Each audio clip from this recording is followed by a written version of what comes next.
दोस्तों good news लेकर आ गया हूँ मैं आप सभी के लिए। सबसे अच्छी बात यह है कि आपको पता होगा सेंट्रल यूनिवर्सिटी ऑफ कर्नाटका ने 3 तारीख को एक नोटिस जारी किया था और उन्होंने ये कहा था कि अब वो अपने पीजी कोर्सेज में एडमिशन्स का जो प्रोसीजर है उसको आने वाले आदेश तक स्थगित करते हैं। ठीक है, मतलब पोस्टपोन कर दिया गया था। लेकिन गुड न्यूज़ ये है कि अब कर्नाटका सेंट्रल यूनिवर्सिटी की तरफ से आपके पीजी कोर्सेज में रजिस्ट्रेशन स्टार्ट कर दिए गए हैं। क्या है सभी डिटेल्स, इन सब के बारे में मैं बात करने जा रहा हूँ, तो वीडियो को बिल्कुल अच्छे से देखना। जैसे ही आप ऑफिशियल वेबसाइट पे आएंगे, ये रहा इनका ऑफिशियल वेबसाइट। ठीक है, तो इस पे आप जैसे ही आएंगे ऑफिशियल वेबसाइट पे आने के बाद आपको एक नोटिस दिख जाएगा। ये देखो, ये जो नोटिस है 11 अक्टूबर की है, आज की नोटिस है, इसी के बारे में मैं बात करने वाला हूँ।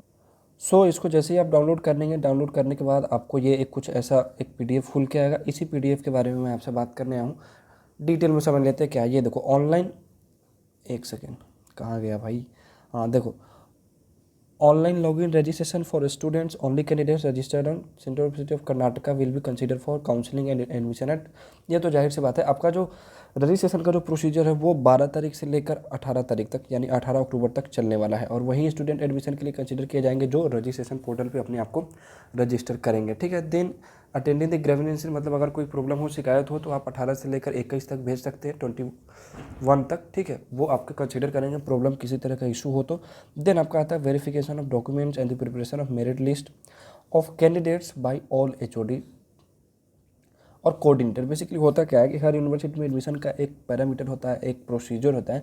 जैसे जिस भी कोर्स में आपको एडमिशन लेना है, तो उस कोर्स के प्रॉपर डिपार्टमेंट का जो हेड होता है या कोऑर्डिनेटर होता है, वो सारे डॉक्यूमेंट्स वगैरह वेरीफाई करता है। तो ये जो प्रोसीजर है वो आपको 21 तारीख तक चलेगा। ठीक, देन आपका मेन बात है ये declaration of first provisional selection list on the central university of Karnataka portal by the HODs.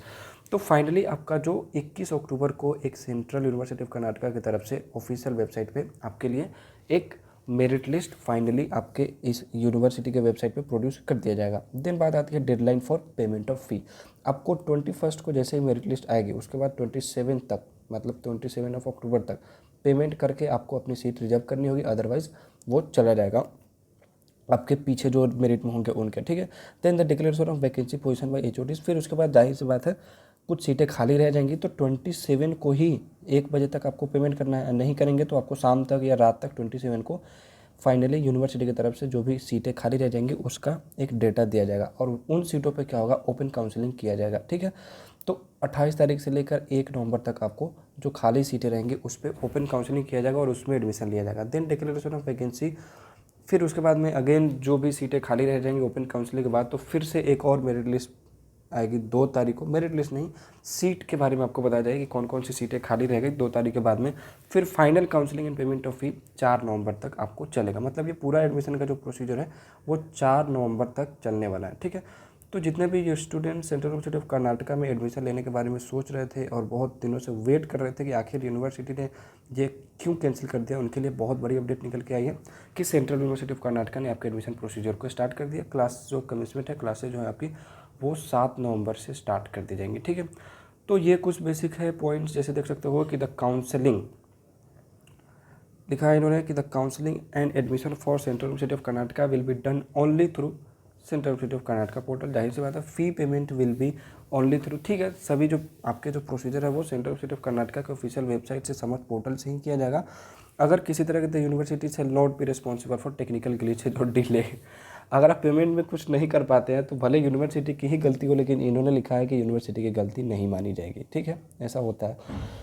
तो ये था दोस्तों सेंट्रल यूनिवर्सिटी ऑफ कर्नाटका की तरफ से लेटेस्ट अपडेट। मैंने सोचा आपको तुरंत इन्फॉर्म कर लूँ क्योंकि कई लोगों का मैसेज भी आ रहा था कि क्या है, कुछ अपडेट नहीं मिल पा रहा है। तो basically central university of Karnataka जो है वो आपके 12 अक्टूबर से रजिस्ट्रेशन के प्रोसीजर को स्टार्ट कर रही है। तो अगर आप एडमिशन लेना चाहते हो तो अप्लाई ज़रूर कर दो।